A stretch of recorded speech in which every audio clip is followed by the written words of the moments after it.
झूठ बोलना बंद करो, डीए का प्रबंध करो, झूठ बोलना बंद करो, डीए का प्रबंध करो, झूठ बोलना बंद करो, डीए का प्रबंध करो, झूठ बोलना बंद करो, डीए का प्रबंध करो। राहुल गांधी को भेजो तार, नहीं चलेगी ये सरकार, कर्मचारी विरोधी सरकार नहीं चलेगी, नहीं चलेगी, नहीं चलेगी, कर्मचारी विरोधी सरकार नहीं चलेगी, नहीं चलेगी, नहीं चलेगी। डीए का प्रबंध करो, झूठ बोलना बंद करो, डीए का प्रबंध करो, झूठ बोलना बंद करो, कर्मचारी विरोधी सरकार नहीं चलेगी, नहीं चलेगी, नहीं चलेगी। कर्मचारी विरोधी सरकार हाय हाय। हाय हाय हाय हाय। थोड़ा पीछे रखो यार। अरे नीचे भाई पीछे रखो ना। आप थोड़ा पीछे हो जाओ, इधर वाले नहीं आ रहे, हो जाओ पीछे पीछे। ठीक है भाई साहब, थोड़ा पीछे। मेरा माइक क्यों ढक रहा भाई? सर, महंगाई भत्ते के सवाल पर जो है वो आप वॉकआउट किया है। आपने कहा कि 11% डीए अभी तक नहीं दिया है और सीएम साहब कह रहे हैं कि हम बहुत जल्द देंगे, क्या कहेंगे सर? थोड़ा नीचे भैया। देखिए, आज एक बहुत महत्वपूर्ण प्रश्न हमारे वरिष्ठ माननीय सदस्य सतपाल सत्ती जी की ओर से विधानसभा में लगा था और वो कर्मचारियों के डीए से संबंधित था। और मैं इस बात को स्पष्ट कर दूं कि हिमाचल प्रदेश में कांग्रेस पार्टी की सरकार जब आई है तो कर्मचारियों का बहुत बड़ा योगदान उसमें रहा। कर्मचारी हितैषी कांग्रेस पार्टी है, ये एक तरह का भ्रम उन्होंने कर्मचारियों के बीच में फैलाया था और उसकी अब पोल खुल गई। सीधी सी बात है कि जब मुख्यमंत्री हाउस के अंदर बोलते हैं तो वो एक कमिटमेंट गवर्नमेंट की होती है, एक एश्योरेंस गवर्नमेंट की होती है। और बजट भाषण में कोई बात अगर कही जाती है, अनाउंस की जाती है, तो वो अनाउंसमेंट जो है वो टॉप प्रायोरिटी पर होती है, वो कमिटमेंट होती है, फुल एंड फाइनल कमिटमेंट होती है।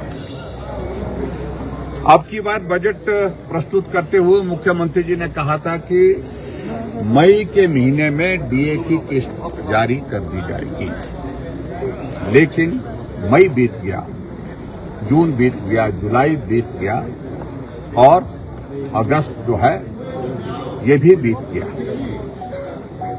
अभी तक वो डीए की किस्त कर्मचारियों को नहीं मिल पाई। कर्मचारी भाई बार बार इस बात को लेकर के अपनी बात उठा रहे हैं, मांग कर रहे हैं कि डीए की किस्त जो आपने कही थी वो तो जारी करो। और अभी तक डीए की किस्त जो है 4+4+3 यानी कि 11% जो है डीए की किस्त देने को हो गई।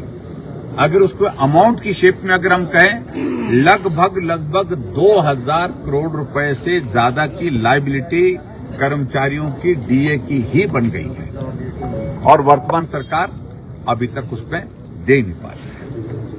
वैसे तो ये प्रिविलेज का भी विषय बनता है, क्योंकि अनाउंसमेंट मुख्यमंत्री हाउस में करते हैं और उस कमिटमेंट को पूरा नहीं करते हैं, उस एश्योरेंस को पूरा नहीं करते हैं, वो एक प्रिविलेज बनता है। और निश्चित रूप से एक नहीं अनेकों घटनाएं ऐसी हो चुकी हैं जहां हिमाचल प्रदेश की विधानसभा के अंदर माननीय मुख्यमंत्री द्वारा अनाउंसमेंट की गई, एश्योरेंस दी गई, लेकिन अभी तक वो पूरी नहीं हुई।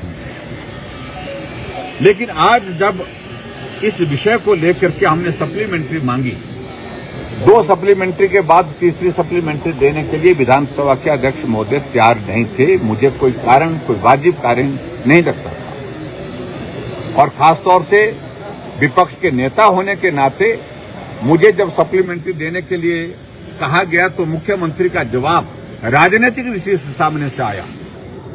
कहा कि 10,000 से ज्यादा एरियर जो है आपकी गवर्नमेंट का देने को रहा।